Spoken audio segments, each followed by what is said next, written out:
It's fast-paced, full of action, and based on actual events. This is going to be something that catches their eye. It's a film you won't see in theaters, but it could be shown at your neighborhood school. When they watch a movie, they'll sit there and they'll watch it.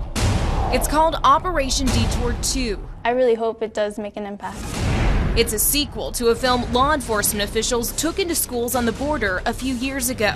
But now, because cartels are recruiting teens in major cities like San Antonio, a second film was created to show in our schools here and across the nation. She was a good student. She was a cheerleader. Students are the actors, and through their roles, they learn how casual relationships can take a turn. The guy that was giving me heroin, him and his family were involved in the cartels. I mean, the money's good, yeah, but I learned that if you're going to get involved with that stuff, you might as well, you're already dead. It's way naive to think that it's not happening in your community.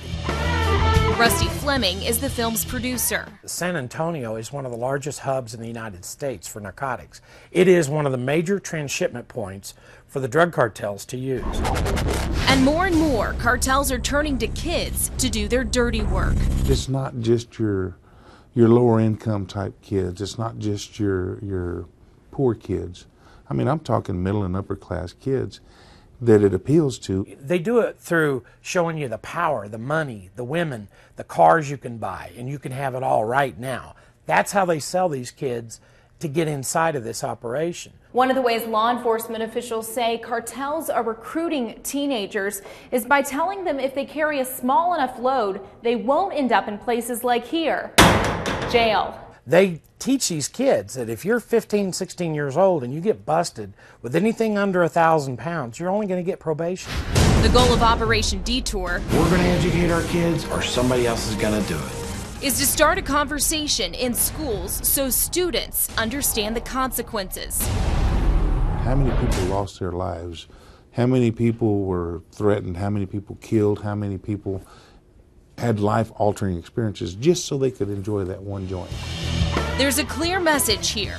The only two ways to come out is either in prison or dead in a grave. And after playing the roles, you could be changing other people's lives by doing this. The student actor's goal is for no other teens to face the scenes in real life they acted out. And I hope that this movie that we're making changes them, you know, makes them think, you know, that you don't have to go through this road. There's another path you can take. Once you're in, you're in. There is no out.